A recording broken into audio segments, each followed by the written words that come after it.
سامعین حاضرین السلام علیکم ورحمۃ اللہ تعالی وبرکاتہ۔ الحمدللہ وکفا سلام علی عبادہ الذین اصطفیٰ اما بعد فاعوذ باللہ من الشیطان الرجیم بفضلک بسم اللہ الرحمن الرحیم رضی اللہ عنہم ورضوا عنہ آمنت باللہ صدق اللہ المولانا العلی العظیم وصدق رسولہ النبی الامین الامی المکین المتین المبین الرؤوف الرحیم الکریم۔ درود پاک پڑھیں۔ اللہم صلی علی سیدنا مولانا محمد معدن الجود والکرم منبع العلم والحلم والحکم وآلہ الکرام وابنہ الکریم بارک وسلم صلو علیہ صلاۃ و سلام علیک یا رسول اللہ صلی اللہ تعالی علیہ وسلم۔ دو تین اشعار نعت پاک کے سماعت فرما لیں۔ اے صبا سبب کیا ہے، اے صبا سبب کیا ہے، کچھ بتا مدینے کا۔ اے صبا سبب کیا ہے، کچھ بتا مدینے کا۔ اے صبا سبب کیا ہے، کچھ بتا مدینے کا۔ اے صبا سبب کیا ہے، کچھ بتا مدینے کا۔ جو گیا مدینے میں وہ ہو گیا مدینے کا۔ جو گیا مدینے میں وہ ہو گیا مدینے کا۔ اور ساحل سمندر پر کیوں اچھل کے آتی ہے، ساحل سمندر پر مچھلیاں بھی تکتی ہے۔ یا خدا کرا دے اب ایک سفر مدینے کا۔ جو گیا مدینے میں وہ ہو گیا مدینے کا۔ اور کیوں نہ اعلی حضرت کی شاعری میں ہو تاثیر، کیوں نہ اعلی حضرت کی شاعری میں ہو تاثیر۔ جسم ہے بریلی کا، جسم ہے بریلی کا، دل تو تھا مدینے کا۔ جو گیا مدینے میں وہ ہو گیا مدینے کا۔ درود پاک پہ اللہم صلی علی سیدنا مولانا محمد معدن الجود والکرم منبع العلم والحلم والحکم وآلہ الکرام وابنہ الکریم بارک وسلم صلو علیہ صلاۃ و سلام علیک یا رسول اللہ صلی اللہ تعالی علیہ وسلم۔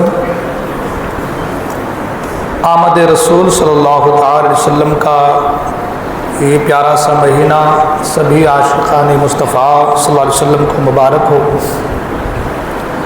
بے شک کائنات میں جو کچھ بھی ہے، یہ بہار، یہ رنگ و روغن، یہ آبشاروں کا ترنم، یہ فضا، یہ ہوا، یہ تمام تر چیزیں آقا کریم صلی اللہ تعالی علیہ وسلم کی بدولت ہیں۔ حضور نہ ہوتے، حضور نہ آتے تو پھر یہ کائنات، بلکہ اللہ تبارک و تعالیٰ کسی چیز کو تخلیق نہ فرماتا۔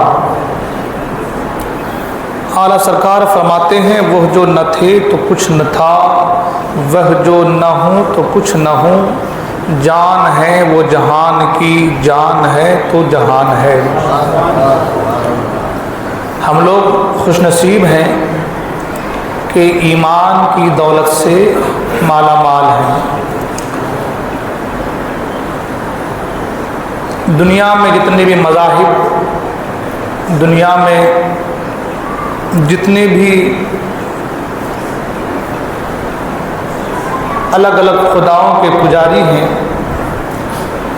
وہ سب کے سب جب اسلام کے نظام اور اسلامی تعلیمات اور ہمارے اسلاف، ہمارے اکابر کی زندگی کا مطالعہ کرتے ہیں تو عش عش کرتے نظر آتے ہیں اور خیال تصور میں گم ہو جاتے ہیں، کاش ہمیں بھی اسلام دھرم کا، اسلام دین کا کچھ حصہ مل جاتا۔ یہ اور بات ہے کہ کچھ لوگ ناقدری میں مبتلا ہیں، کچھ لوگ نا علمی کی وجہ سے، نا اہلی کی وجہ سے اسلام سے دور ہوتے چلے جا رہے ہیں۔ کاش کہ ہم اسلام کا مطالعہ کرتے، نبی کریم صلی اللہ علیہ وسلم کی زندگی کا مطالعہ کرتے کہ اللہ تبارک و تعالیٰ نے مصطفیٰ کریم کی زندگی کو کیوں انسان کے لیے نمونِ حیات بنایا ہے۔ کاش ہم اس کے فراق، اس کے تفکر، اس کی غور، اس کے خوض میں رہتے تو انشاءاللہ الرحمن ہم سبوں کا اور ان کا جو لوگ اس سے دور ہیں ایمان کی روشنی سے چکا چوند ہو جاتا۔ انشاءاللہ الرحمن یہ مہینہ کیونکہ سرکار کا مہینہ ہے، گفتگو سرکار کے تعلق سے ہونی ہے، ہوں گی انشاءاللہ کچھ باتیں۔ آج حالات، معاملات کے حساب سے بہت ساری چیزیں جو ہمارے نوجوانوں کے ذہنوں میں گردش کر رہی ہیں، میں نے سوچا کہ اس تعلق سے کچھ باتیں آپ کے گوش گزار کروں۔ پچھلے جمعہ کو امام اہل سنت عظیم المرتبت امام احمد رضا خان فاضل بریلوی علیہ رحمت و رضوان کی زندگی اور آپ کے معاملات کے حوالے سے کچھ باتیں میں نے آپ کے سامنے پیش کی تھی۔ آج کے اس جمعہ میں کچھ باتیں انہی سے ریلیٹڈ جڑی ہوئی جو آج بہت زیادہ سوشل میڈیا کے ذریعے سے گردش کر رہی ہیں، اور آپ لوگوں نے بھی اس کو سوشل میڈیا کے ذریعے سے دیکھا ہے، سنا ہے، اور یہ ایک ایسا فتنہ ہے جو جڑ پکڑ رہا ہے۔ تو میں نے چاہا کہ اسی فتنے کے حوالے سے کچھ باتیں چہ جائے کہ میری بات آپ لوگوں کے ذہن کے آپ گینے میں اتر جائے۔ وہ فتنہ یہ ہے کہ اعلیٰ حضرت فاضل بریلوی رضی اللہ تعالیٰ عنہ نے اہل بیت اطہار کے تعلق سے زیادہ کچھ نہیں لکھا ہے نا، اور اس سے ریلیٹڈ آج ایسے ایسے پوسٹ سوشل میڈیا کے ذریعے سے وائرل ہو رہے ہیں جس میں خاص کر روافظ کا، خوارج کا اور ایک نیا فتنہ مولائیوں کا جس کو کہہ لیں ایسا اجاگر ہوا ہے کہ آج وہ لوگ جسے ابھی صحیح معنوں میں پاخانہ کے بعد دھونے کا طریقہ کہ 3 انگلی سے دھونا چاہیے یا 2 انگلی سے دھونا چاہیے اسے معلوم نہیں ہے، وہ صحابہ کی شان میں طعن و تشنیع کرتے نظر آتے ہیں۔ بالکل سادہ سمپل لب و لہجے میں 2-4 باتیں آپ لوگوں کے اذہان میں اتارنے کی کوشش کروں گا، اور جو لوگ نہیں آئے ہیں آپ کی ذمہ داری ہے، ہماری ذمہ داری ہے کہ ہم ان تک ان باتوں کو پہنچائیں، ہے نا، تاکہ ہمارا بھائی جو غلط راستے پر جا رہا ہے وہ صراط مستقیم کا مسافر بن جائے۔ سب سے پہلے قرآن سے، پھر حدیث مصطفیٰ سے اور پھر اقوال صحابہ سے۔ اللہ تبارک و تعالیٰ قرآن مجید میں ارشاد فرماتا رضی اللہ عنہم ورضوا عنہ، ہے نا، اللہ نے فرمایا صحابہ کے تعلق سے کہ اللہ ان سے راضی ہے۔ اللہ نے قرآن میں کیا فرمایا؟ کسی ایک صحابی کا ذکر نہیں کیا کہ اللہ صرف اور صرف علی مرتضیٰ سے راضی ہے، ابو بکر سے راضی نہیں ہے، عمر سے راضی ہے، عثمان سے راضی نہیں ہے، حضرت حنزلہ سے راضی ہے، مصعب بن عمیر سے راضی نہیں، ایسا نہیں کہا اللہ نے۔ اللہ نے رضی اللہ عنہم میں وہ سارے صحابہ ہیں جنہوں نے ایمان کی حالت میں مصطفیٰ کریم کے چہرے کی زیارت کی ہے۔ اب جب قرآن کہہ رہا ہے کہ رضی اللہ عنہم، اللہ ان سے راضی ہے، قرآن سے بڑھ کر ہمارے پاس تو کوئی دلیل نہیں ہے نا، قرآن سے بڑھ کر ہمارے پاس کوئی دلیل نہیں۔ کمیاں، کوتاہیاں، خامیاں، اجتہادی غلطیاں، لغزشیں جو کہہ لیں وہ بات کی بات ہے، سب سے پہلے ہم جو چیز کو رکھیں گے، جو ترازو ہمارے پاس ہے، وہ ہے اللہ کی مقدس کتاب قرآن مجید۔ اور اللہ نے قرآن مجید میں فرما دیا رضی اللہ عنہم ورضوا عنہ، اللہ ان سے راضی ہے، اللہ ان سے راضی ہے اور وہ اللہ سے راضی ہے نا؟ بات بالکل ذہن میں اتر گئی جب اللہ نے فرما دیا کہ اللہ ان سے راضی ہے، تو اب ہما شما آپ اور ہمارے اندر اتنی طاقت نہیں کہ ہم قرآن سے آگے بھی کچھ سوچ سکیں۔ اب اگر کوئی اس کے خلاف جا رہا ہے تو وہ کم سے کم گمراہ تو ضرور ہے، میں کم سے کم کی بات کر رہا ہوں، اور میں اس کا حوالہ بھی دوں گا انشاءاللہ آگے بھی۔ کم سے کم، چاہے جا کے تقریر تھوڑی لمبی ہو جائے، میں معافی چاہوں گا، لیکن بات ذہن میں اتر جائے، کم سے کم وہ گمراہ تو ہے ضرور، وہ چاہے کتنا ہی اپنے آپ کو مولا علی کا، پنجتن پاک کا چاہنے والا کیوں نہ کہہ دے، سینہ چیر کر باہر نکال دے، مگر قرآن کے آگے نہیں بڑھ سکتا، قرآن کے آگے نہیں جا سکتا، چاہے وہ کوئی ہو۔ اگر وہ قرآن کے آگے گیا، سمجھو کہ معاملہ ختم، بات فائنل۔ اب لوگ یہ کہتے ہیں، یہ تو قرآن کا ایک جگہ اللہ نے قرآن میں اور فرمایا کل وعد اللہ الحسنى، کل کے معنی ہوتے ہیں سب، ہر، ہے نا؟ کل وعد اللہ الحسنى، ہر صحابی سے، ہر ایک سے اللہ نے وعدہ فرمایا ہے جنت کا، ہے نا؟ قرآن کہہ رہا ہے کل کا جو ذکر آیا، ہم لوگ اپنی زبان میں کہتے ہیں یہ سب، یہ کل تمہارا ہے، کل کا معنی ہوتا ہے سب تمہارا ہے۔ جب لفظ کل سے اللہ فرما رہا ہے کہ ہر صحابی سے، کل وعد اللہ الحسنى، ہر صحابی سے، ہر ایک سے اللہ نے وعدہ فرمایا ہے، تو اب اگر ہم اور آپ کہیں کہ وہ جہنمی ہے یا اسے گالی دے، تو بتاؤ کہ ہم اور آپ قرآن کے خلاف جا رہے ہیں یا نہیں؟ بات کلیئر؟ بات ہمارے سمجھ میں آ گئی کہ ہمیں قرآن سے آگے تو نہیں جانا ہے، ٹھیک ہے؟ قرآن سے آگے تو نہیں بڑھنا ہے۔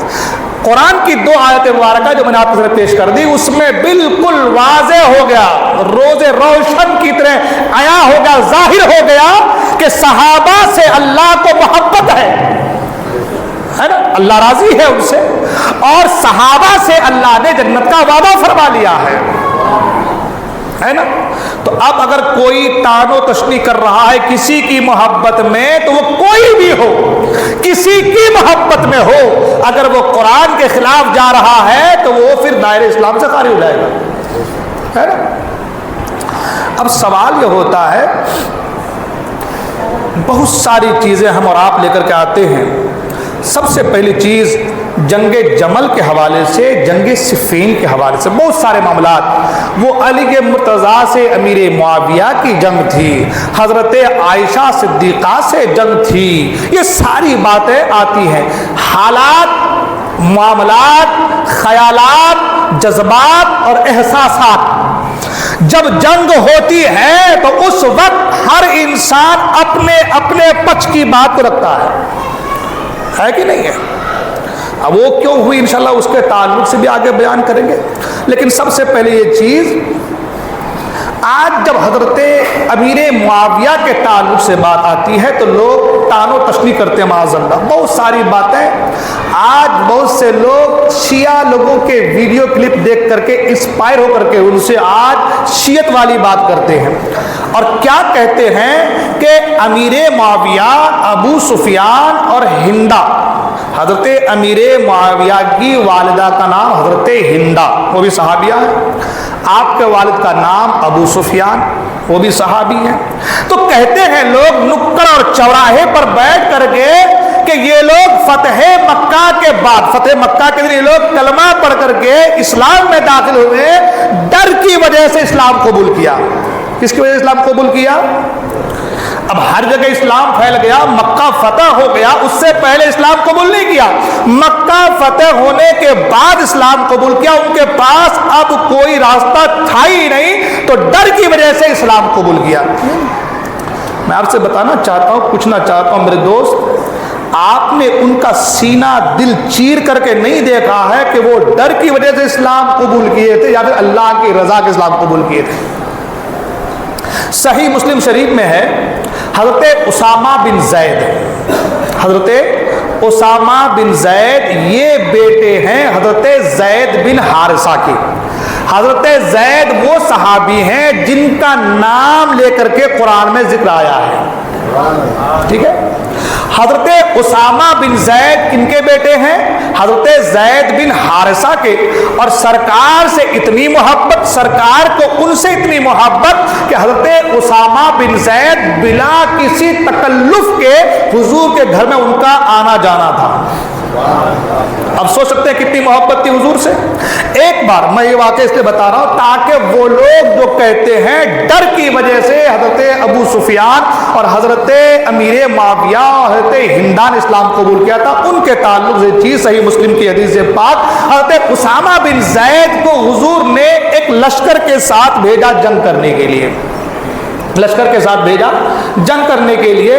حضرت اسامہ جنگ کرنے گئے تو ایسا اتفاق ہوا کہ پہاڑ سے کچھ لوگ اتر رہے تھے، تو لوگ ادھر ادھر بھاگ رہے تھے، تو ایک شخص حضرت اسامہ بن زید کے شکنجے میں آ گیا، حضرت اسامہ بن زید کے پاس آ گیا، سپڑ گیا، آپ کے زبان بولتے نا پکڑا گیا۔ تو جیسے ہی حضرت اسامہ بن زید کے سامنے وہ آیا، حضرت اسامہ بن زید نے تلوار تانی تو وہ کلمہ پڑھنے لگا، لا الہ الا اللہ محمد رسول اللہ، وہ کلمہ پڑھنے لگا۔ جب وہ کلمہ پڑھنے لگا تو حضرت اسامہ بن زید نے کہا کہ میری تلوار کے ڈر سے کلمہ پڑھ رہا ہے۔ اس نے اس کے کلمہ پڑھنے کو نہیں دیکھا، تلوار نکالا، اسے قتل کر دیا۔ صحابہ کو یہ بات ناگوار گزری، صحابہ کو یہ بات ناگوار گزری کہ جب وہ کلمہ پڑھ رہا تھا تو پھر اسے مارنے کی ضرورت نہیں تھی۔ حضرت زید کہتے ہیں کہ وہ میری تلوار کے ڈر سے کلمہ پڑھ رہا تھا، اب قتل کر دیا۔ صحابہ اکرام اس بات کو لے کر کے حضور کی بارگاہ میں پہنچے، اس بات کو لے کر کے کہاں پہنچے؟ حضور کی بارگاہ میں پہنچے۔ بالکل تفصیل سے آرام آرام سمجھا رہا ہوں کہ ہر ایک بات ذہن میں اترے، اور ان لوگوں سے بچو جو تمہارے دشمن ہیں، یہ اہل سنت والجماعت میں انتشار پیدا کر رہے ہیں، تمہارے ایمان تمہارے عقیدے کو خراب کر رہے ہیں۔ میں انشاءاللہ تعالیٰ آگے بیان کروں گا۔ تو عرض کر رہا تھا کہ حضور کی بارگاہ میں صحابہ اکرام آئے، یا رسول اللہ صلی اللہ علیہ وسلم آپ کا تو فرمان اگر کوئی کلمہ پڑھے تو اسے چھوڑ دیا جائے، اگر کوئی کلمہ پڑھ لے تو اسے چھوڑ دیا جائے، مگر یا رسول اللہ اسامہ بن زید نے ایسا نہیں کیا، وہ آدمی کلمہ پڑھ رہا تھا، کلمہ پڑھا تھا، تلوار نکالی اور اسے قتل کر دیا۔ حضور نے حضرت اسامہ بن زید کو بلایا اور کہا کہ اے اسامہ بتاؤ کیا ایسا ہوا تھا؟ اس نے کہا رسول اللہ ہاں ایسا ہوا تھا، مگر یا رسول اللہ جب وہ کلمہ پڑھ رہا تھا میری تلوار کی ڈر کی وجہ سے، تلوار کے خوف سے کلمہ پڑھ رہا تھا۔ حضور غضبناک ہو گئے، جلال میں آ گئے حضور معذرت جلال میں آ گئے، حضور کھڑے ہو گئے، جلال میں آ گئے، اور جلال میں آنے کے بعد حضور نے فرمایا اے اسامہ کیا تم نے اس کے دل کو چیر کر دیکھا تھا کہ وہ جو کلمہ پڑھ رہا تھا تمہارے تلوار کے ڈر سے پڑھ رہا تھا یا اللہ کی رضا کے لیے پڑھ رہا تھا؟ کیا تم نے ایسا دیکھا تھا کہ تمہیں نہیں پتا کہ مسلمان کے حوالے سے، انسان کے حوالے سے، کسی کے بھی حوالے سے بدگمانی نہیں کرنی چاہیے، اچھا گمان رکھنا چاہیے؟ اب سوچنے والی بات یہ ہے کہ ایک صحابی، اور وہ صحابی جن کا حضور کے گھر میں آنا جانا بلا تکلف تھا، وہ صحابی جسے حضور نے اپنا منہ بولا بیٹا کہا تھا، اس کا بیٹا حضور کی بارگاہ میں کلمہ پڑھ رہا ہے اور قتل کر دیا۔ حضور جلال میں آگے فرمایا تم نے چیر کر دیکھا تھا؟ یہ حدیث ہمیں یہ بتا رہی ہے کہ امیر معاویہ ابو سفیان حضرت ہندا نے جو کلمہ پڑھا تھا تو کیا تم ان کے سینے کو چیر کر دیکھے تھے؟ وہ کلمہ جو پڑھا تھا تو فتح مکہ کے دن ڈر سے پڑھا تھا یا اللہ کی رضا کے لیے پڑھا تھا؟ کس لیے پڑھا تھا؟ تم نے سینہ چیر کر تو نہیں دیکھا۔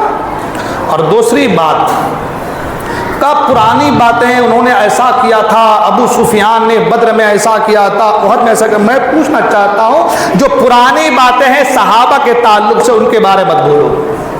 وجہ، انسان جب کلمہ پڑھ لیتا ہے اس کی پچھلی زندگی وہ ختم، اس کی پچھلی زندگی کی پوچھ تاچھ وہ ختم۔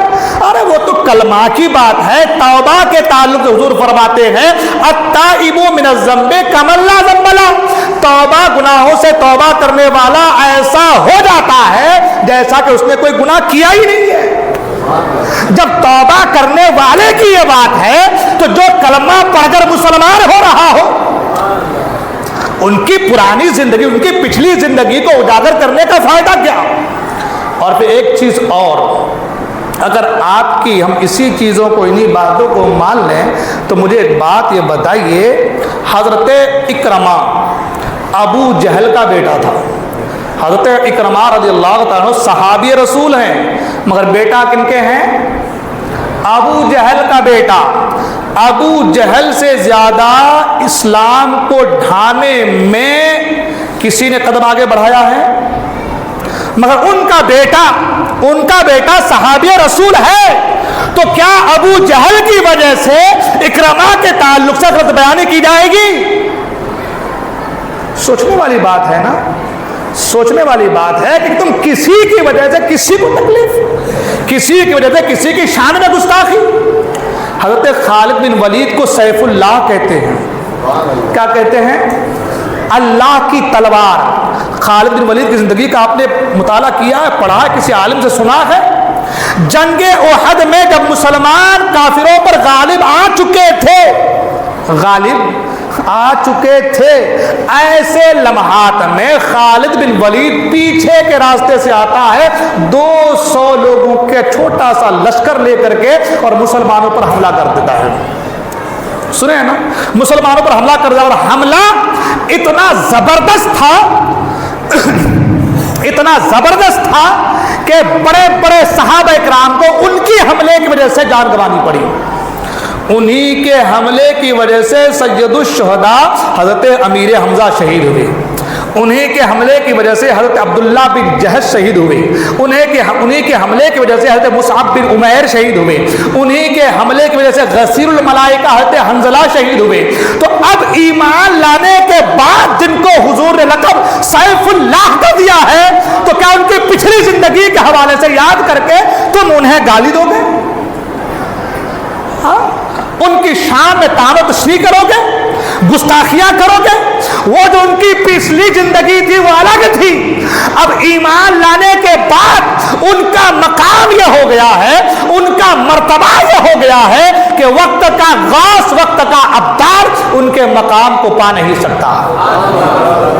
حضرت عبداللہ بن مبارک رضی اللہ عنہ سے پوچھا گیا، آپ بتائیے کہ حضرت امیر معاویہ افضل ہے، ان کا مقام زیادہ ہے، یا حضرت عمر بن عبدالعزیز کا مقام مرتبہ زیادہ ہے؟ کن سے پوچھا گیا؟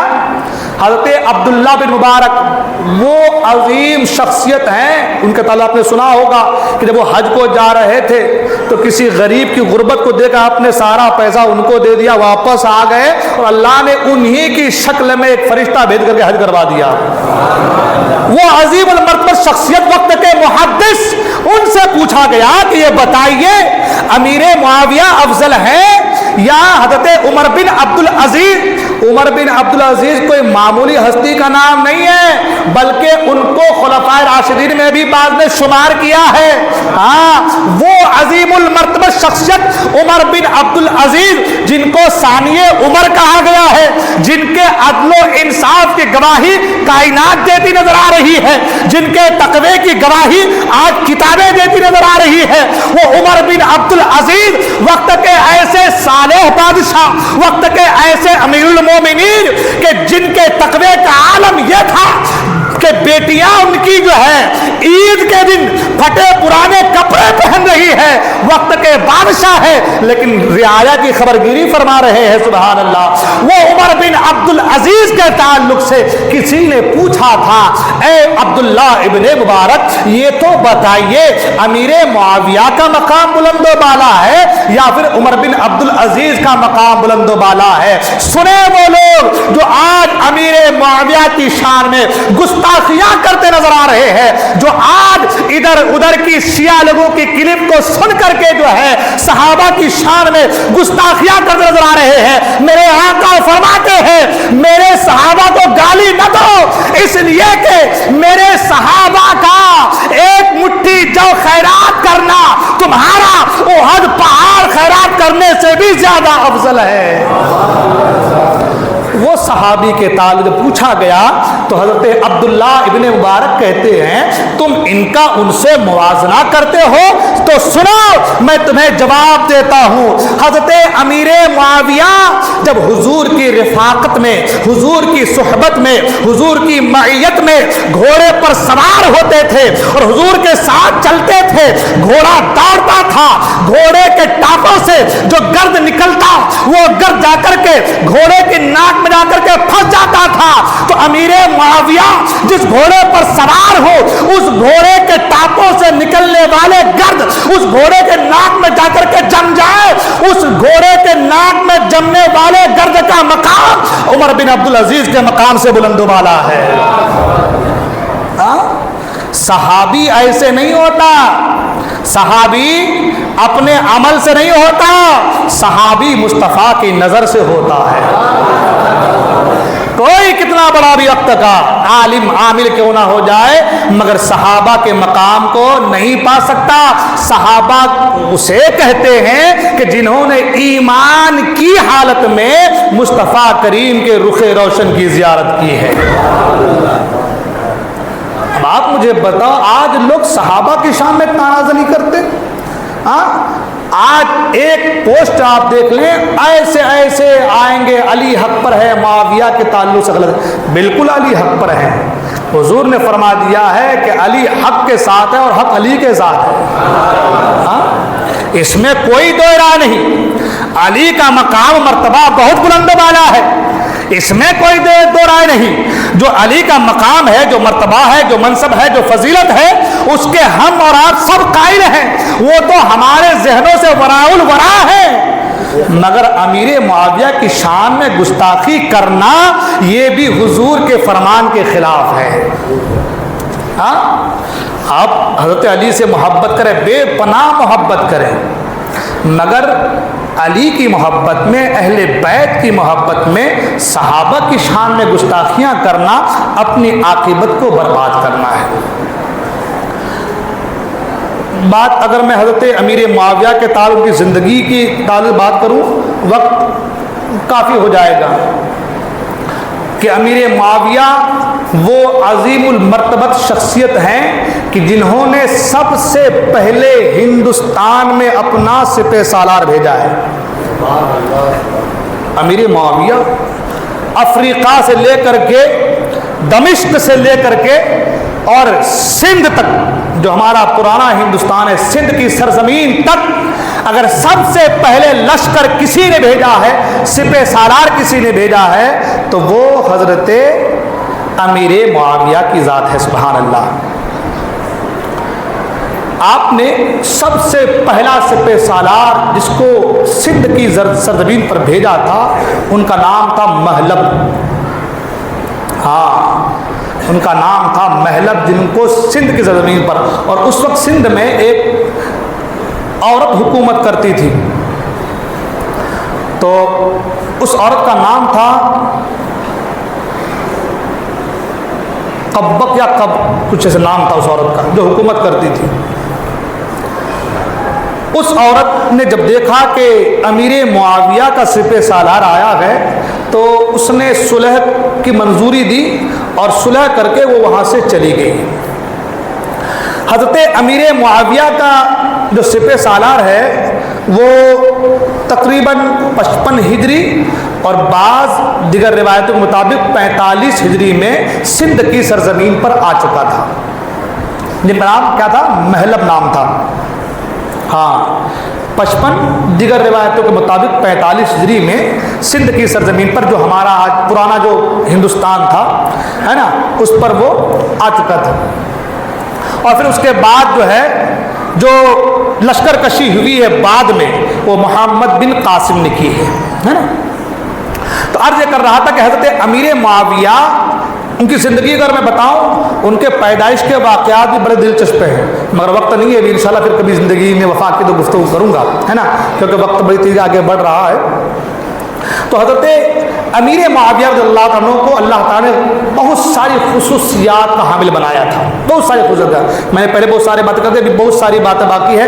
اس میں ایک چیز بار بار اس کو دہرایا بھی جا رہا ہے، وہ یہ کہ اللہ تبارک و تعالیٰ نے اتنی صلاحیتیں حضرت امیر معاویہ کے اندر عطا کی تھی کہ اللہ کے رسول نے حضرت امیر معاویہ کو کاتب وحی الہی بنا دیا۔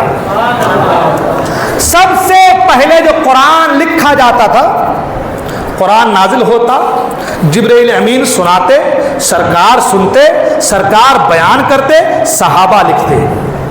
ہاں سرکار بیان فرماتے اور صحابہ لکھتے۔ تو جو لوگ لکھتے قرآن کو، ان میں ایک نام حضرت امیر معاویہ کا بھی ہے، سبحان اللہ۔ اب یہیں سے سوچنے والی بات ہے کہ حضور کو امیر معاویہ پر کتنا بھروسہ تھا۔ آج آپ شیعہ لوگوں کو سنیں گے تو معلوم چلے گا آپ کو، ان کا تو عقیدہ ہی، اور جو لوگ ان کی ویڈیوز کو دیکھتے ہیں وہ بھی گمراہی کے دہانے پہ جا رہے ہیں۔ وہ لوگ بھی، آپ ان کا عقیدہ سنیں گے تو آپ کا دماغ خراب ہو جائے گا۔ وہ تو یہاں تک کہتے ہیں کہ نبیوں سے بڑھ کر علی مرتضیٰ کا مقام ہے۔ ہاں کبھی کبھی یہاں تک انہوں نے کہہ دیا کہ معاذ اللہ رب العالمین کہ اللہ تعالیٰ اپنی داڑھی سے حضرت فاطمہ کے آنگن میں جھاڑو دیتا ہے، معاذ اللہ۔ یہ شرکیہ جملے اور کلمات ان کے ہیں، اور آج لوگ ان کی ویڈیو دیکھ کر کے انسپائر ہو رہے ہیں، ان سے کتنی اچھی بات کہی انہوں نے، ہے نا۔ وہ شرک میں مبتلا ہوئے، ان کے ساتھ رہو گے تم بھی ان میں مبتلا ہو جاؤ گے۔ اہل بیت سے محبت کرو، دل و جان سے کرو، مگر صحابہ کی گستاخی مت کرو۔ اب آپ مجھے بتائیے کہ امیر معاویہ پر اللہ کے رسول کو کتنا بھروسہ تھا۔ بہت سارے صحابہ تھے، مگر ان صحابہ میں جن کو چنا کہ یہ ہے وہ جو کتاب لکھیں گے، جو قرآن لکھیں گے، تو ان میں ایک نام اللہ کے رسول نے حضرت امیر معاویہ کا بھی تحریف کیا، سبحان اللہ۔ ایک نام حضرت امیر معاویہ کا بھی کہ حضرت امیر معاویہ جو ہے یہ قرآن لکھیں گے۔ حضرت امیر معاویہ رضی اللہ تعالیٰ عنہ کے حوالے سے اعلیٰ حضرت فاضل بریلوی رضی اللہ تعالیٰ عنہ سے جب پوچھا گیا، ایک بات یہاں اعلیٰ سے پوچھا گیا کہ امیر معاویہ کے تعلق سے آپ کیا فرماتے ہیں، تو اعلیٰ حضرت فاضل بریلوی رضی اللہ تعالیٰ عنہ نے ایک اوزان بیان کر دی، ایک وزن بیان کر دیا، اور اعلیٰ فرماتے ہیں فرق مراتب بے شمار۔ کیا فرمایا؟ فرق مراتب بے شمار، حق بدست حیدر کرار۔ فرمایا دونوں کے اندر علی مرتضیٰ اور امیر معاویہ کے جو مراتب ہیں، تو مراتب میں، مرتبے میں، مقام میں جو علی کا مرتبہ ہے وہ بے شمار ہے۔ جو علی کا مرتبہ ہے، ارے بھائی وہ حضور اکرم صلی اللہ تعالی علیہ وسلم کے بھائی ہیں، ہے نا، داماد ہیں، ہے نا، داماد ہیں، وہ اولین میں سے ہیں، صحابہ میں بھی اولین میں سے ہیں، ہے نا۔ تو فرمایا کہ فرق مراتب بے شمار، حق بدست حیدر کرار، پر معاویہ بھی ہمارے سردار، فرمایا پر معاویہ بھی ہمارے سردار، اور ان پر طعن کار فجار۔ فرمایا کہ بے شک علی مرتضیٰ کا جو مقام مرتبہ ہے بہت بلند ہے، حق علی کے ساتھ ہے، مگر معاویہ بھی ہمارے سردار ہیں، اور ان پر طعن کرنا یہ کار فجار، یہ فجار فاسق لوگوں کا کام ہے۔ کیا فرمایا؟ یہ فاسق و فساق فجار لوگوں کا کام ہے، یہ اچھے لوگوں کا، مسلمان مومن لوگوں کا کام نہیں ہے، یہ فساق لوگوں کا کام ہے۔ اب جو لوگ یہ سوال کرتے ہیں بار بار کہ امیر معاویہ نے غلط کیا، امیر معاویہ نے غلط کیا، میں ان سے پوچھنا چاہتا ہوں کہ اگر امیر معاویہ نے غلط کیا تو اس وقت بڑے بڑے صحابہ اکرام موجود تھے، ہم سے اور آپ سے زیادہ علم رکھنے والے موجود تھے، ہے نا؟ کہتے ہیں بخاری میں ہے، یہ مسلم میں ہے، یہ ترمذی میں ہے، یہ ابو داؤد میں ہے، یہ نسائی میں ہے، کہتے ہیں۔ میں نے کہا یہ سب نیچے ہیں، امام حسن اونچائی پر ہے۔ امام بخاری کے بھی امام حسن ہے کہ نہیں ہے؟ امام بخاری کے امام اعظم کے استاد امام حسن ہے۔ امام اعظم تو وہ ہیں جو خود کہتے ہیں کہ میری زندگی کے 2 سال جو میں نے امام جعفر صادق کو دے دیے، اگر نہ دیتا تو معاذ اللہ میں ہلاک ہو جاتا۔ 2 سال امام جعفر صادق کو امام اعظم ابو حنیفہ نے دیے۔ 2 سال، کتنے سال؟ جس امام کو آج ہم اور آپ جن کی تقلید، جن کی پیروی کرتے ہیں، امام اعظم ابو حنیفہ، جن کو ہم اور آپ علم کا پہاڑ جانتے ہیں، وہ کہتے ہیں میری زندگی کے 2 سال، کتنے سال؟ 2 سال کن کو دیے؟ یعنی امام جعفر صادق کی صحبت میں رہا، تو وہ 2 سال امام جعفر صادق کی صحبت میں رہنا امام اعظم کو وقت کا امام بنا دیا، وقت کا امام الاعظم بنا دیا۔ تو جب امام اعظم کا امام جعفر صادق کی صحبت میں 2 سال کے علم کا یہ عالم ہے، تو امام جعفر صادق کے جو امام ہیں، امام حسن مجتبی، ان کا علم کیا ہوگا؟ ان کے علم کے کیا کہنے؟ اور دوسری چیز، یہ جتنے بھی امام ہیں، امام بخاری ہو، امام مسلم ہو، ترمذی ہو، نسائی ہو، ابو داؤد ہو، جو بھی ہو، امام جریر طبری ہو، جو بھی امام ہو، یہ باب العلم کا علم انہوں نے دوسروں سے سیکھا ہے، دوسروں کے بتائے سے پڑھا ہے۔ امام حسن مجتبی باب العلم کو دیکھا ہے، باب العلم کو دیکھا ہے آپ نے۔ امام حسن مجتبی علم ان سے حاصل کیے ہیں جن کو حضور نے باب العلم کہا ہے نا؟ انا مدینۃ العلم وعلی بابها، ہے نا؟ علم کا شہر ہوں، علی اس کے دروازے ہیں، علم کا دروازہ علی مرتضیٰ ہے۔ امام حسن ان سے پڑھے، ان کو دیکھے ہیں۔ امام حسن جو سب کے امام ہے، امام بخاری کے، ترمذی کے، سب کے امام ہے، انہوں نے اپنا ہاتھ جب دیا ہے تو کن کے ہاتھ پر دیا ہے؟ ان کے ہاتھ پر دیا ہے جن کو تم آج گالیاں دیتے نظر آ رہے ہو، ہے نا؟ امیر معاویہ کے ہاتھ پر ہاتھ دیا ہے اور دے کر کے بتا دیا ہے کہ امیر معاویہ غلط نہیں ہو سکتے۔ اب یہاں پر رک کر وہ لوگ جو کہتے ہیں کہ ہم اہل بیت کے سے محبت کرنے والے، ماننے والے ہیں، وہ اہل بیت کا ماننے والا ہو ہی نہیں سکتا جو امام حسن سے محبت نہ کر لے، جو حسین اعظم سے محبت نہ کر لے۔ ہمارا کردار دیکھو، سنیوں کا کردار دیکھو، ہمارا طریقہ یہ ہے کہ حسن جس سے صلح کرے ہم اس سے جنگ نہیں کر سکتے، اور حسین جن سے جنگ کرے ہم ان سے صلح کر نہیں سکتے۔ امام حسن نے امیر معاویہ سے صلح کر کے بتا دیا ہے یہ حق پر ہے، اور امام حسین نے یزید سے جنگ کر کے یہ بتا دیا ہے کہ یزید غلط پر ہے۔ تو اب حسن کا چاہنے والا، حسین کا چاہنے والا امیر معاویہ سے محبت کرتا نظر آئے گا، اور یزید سے محبت کبھی کر ہی نہیں سکتا۔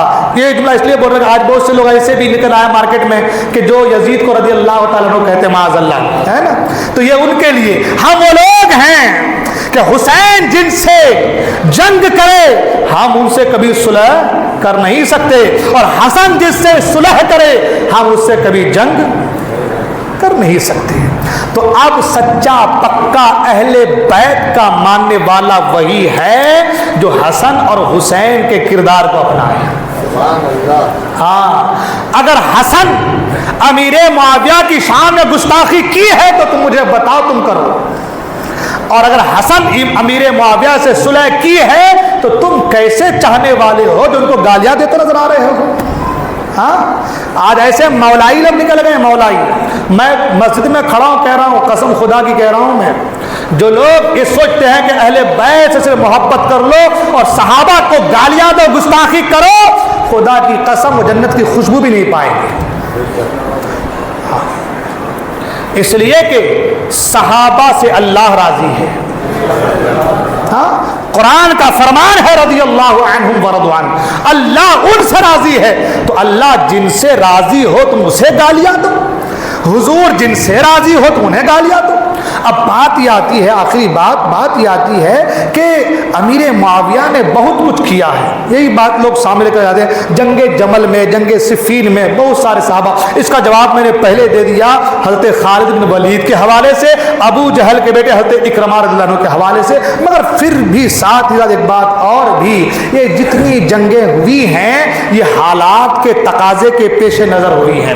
ان پر ایک لمبی تقریر ہو سکتی ہے، مگر ایک جملہ آخر میں تاکہ ذہن ہمارا صاف ہو جائے، مجھے ایک بات بتائیے، آخری جملہ بس، مجھے ایک بات بتائیے. تم یہ کہتے ہو کہ امیر معاویہ جو ہے وہ حضرت علی کے خلاف جنگ کرنے آئے، یہ بھی سوال کرتے ہیں نا، ایسا کیسے ہوتا حضرت؟ جنگ جب ہوتی ہے تو ایک تو کوئی نہ کوئی غلط ہوتا ہی ہے، دونوں کیسے صحیح ہو جائیں گے، ہے نا.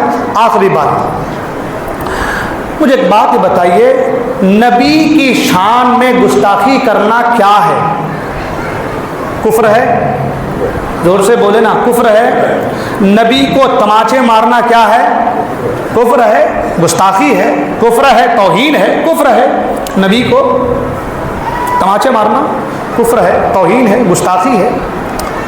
مگر مجھے ایک بات بتائیے، قرآن مجید میں اس کا ذکر ہے کہ حضرت موسیٰ علیہ السلام جب کوہ طور پر گئے اور ادھر قوم بچڑے کی پرستش میں پوجا میں مبتلا ہو گئی. قرآن اس کا پورا ذکر، اس کا تفصیل موجود اس کی. تو جب قوم گائے کے پوجا میں مبتلا ہو گئی تو حضرت موسیٰ علیہ السلام جب واپس آئے تو اپنے بھائی حضرت ہارون علیہ السلام جو وقت کے نبی ہیں، کیا ہے؟ وقت کے نبی ہیں. موسیٰ علیہ السلام کیا ہیں؟ نبی ہیں. ہارون علیہ السلام کیا ہیں؟ نبی ہیں. جب کوہ طور سے آپ لوٹے واپس، دیکھا کہ قوم تو گائے کی پوجا میں لگی ہوئی ہے، تو آپ نے اپنے بھائی کے کالر کو پکڑا اور تماچے مارا. قرآن میں اس کا ذکر تفصیل موجود ہے. تماچے مارا اور کہا تم کیا کر رہے تھے؟ قوم پرستش میں مبتلا ہو گئی پوجا میں، تم کیا کر رہے تھے؟ بھائی کو تماچے مارا. مجھے ایک بات بتائیے، حضرت موسیٰ علیہ السلام نبی نے تماچا کس کو مارا تھا؟ ایک نبی کو.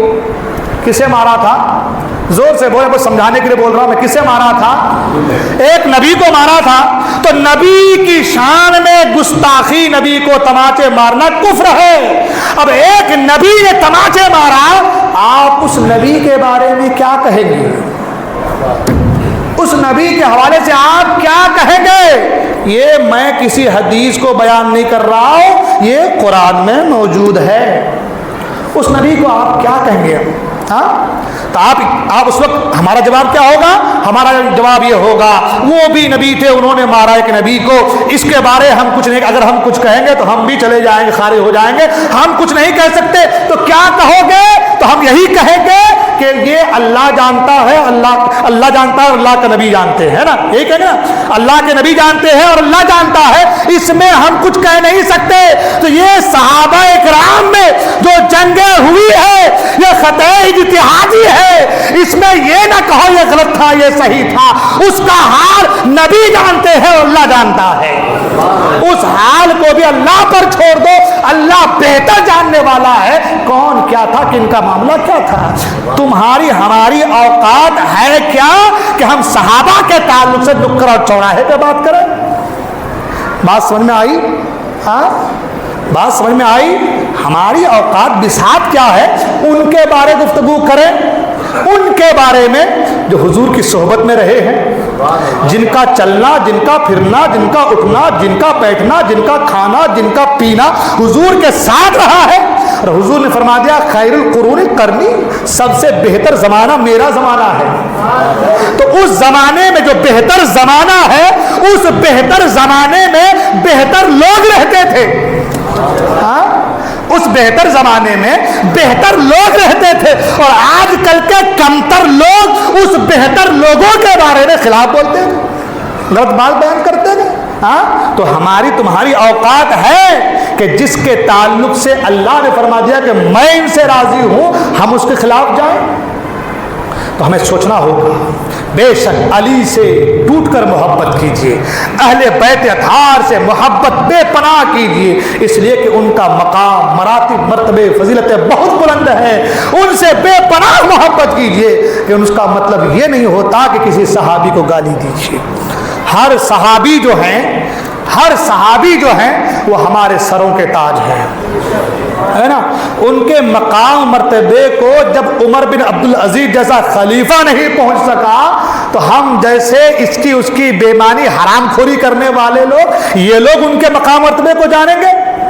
اور یہ ایسے ہی لوگ کرتے ہیں جو حرام کاریوں میں مبتلا رہتے ہیں. اچھے لوگ نہیں کریں گے، اچھے لوگ حرام کام نہیں کریں گے. آج سمجھاؤ تو کچھ لوگوں کے بھیجے گرم ہو جاتے ہیں. ہم کو کہہ رہا ہے قرآن نے کہا الخبیثات للخبیثین والخبیثون للخبیثات والطیبات للطیبین والطیبون للطیبات. خبیث لوگوں کے لیے خبیث چیزیں ہیں اور طیب لوگوں کے لیے طیب چیزیں ہیں. جو خبیث والا کام کرتا قرآن کہتا ہے وہ خبیث ہے، ان کے لیے ایسا ہی ہے. اگر تم حرام کاری کر رہے ہو بابا بھی چوراہے پہ تو سمجھ لینا کہ تمہارے معاملات کیا ہیں. ہاں، کسی پر انگلی اٹھانے سے پہلے اپنی زندگی کا معائنہ اور مطالعہ کر لینا کہ میرا رزق کیسا ہے، میرے کام دھندے کیسے ہیں، میرا پیسہ جو انکم جو ہے وہ کیسا ہے، حرام کا ہے یا حلال کا ہے. اگر حرام کا ہے تو تمہارے اندر سے حلال والی بات بو نہیں آ سکتی، اور اگر حلال کا ہے تو کسی چھوٹے بچے کی بات بھی تمہارے دل پہ اثر کر جائے گی. طوفان نوح لانے سے چشم کیا فائدہ، 2 بوند ہی کافی ہے اگر اثر کرے، ہے نا. اس لیے جب اچھی باتیں بتائی جائے تو ذہن میں جگہ دو، دل میں جگہ دو. ابھی میلاد النبی کا موقع آ رہا ہے، ہاں، تو میلاد النبی کے موقع پر آرام سے چلو، ہڑ مستیاں مت کرو، لمبے جھنڈے لگا کر کے دکھاؤ مت کہ میں چاہنے والا ہوں. چاہنے والا وہ ہوتا ہے جو 5 وقت نماز پڑھنے آتا ہے، وہی چاہنے والا ہے حضور کا، وہی عاشق ہے حضور کا، وہی محب ہے حضور کا، جو حضور کے لیے، جو حضور کی محبت میں، اللہ کی رضا کے لیے اپنے جبین نیاز کو اللہ کی بارگاہ میں جھکاتا ہے. وہی محب ہے، وہی محب رسول ہے، وہی محب اہل بیت ہے. جو نمازوں کو چھوڑ دے وہ رسول کا سچا عاشق، وہ رسول کا سچا محب، وہ اہل بیت کا سچا محب، وہ ڈھونگی ہے، دکھاوا ہے، ریا ہے نا. اس لیے محبت کرتے ہو تو نمازوں کی پابندی کرو، محبت کرتے ہو حضور سے جلوس نکالو تو شانتی کے ساتھ. اس لیے کہ حضور امن کا گہوارہ، امن کا پیغام لے کر کے آئے ہیں، سلامتی کا پیغام لے کر کے آئے ہیں. حضور کا فرمان ہے کہ تمہاری ذات سے کسی غیر کو تکلیف نہ پہنچے، یہ دین اسلام ہے. اگر تمہاری وجہ سے کسی کو تکلیف ہو رہی ہے تو اس کا مطلب یہ ہے کہ کچھ تو کمی ہے بابا تمہاری ایمان میں. اس لیے اپنے ایمان کے اندر حلاوت پیدا کرو، چاشنی پیدا کرو اور نمازوں سے جڑ جاؤ. انشاءاللہ سارے بگڑے کام بنتے نظر آئیں گے.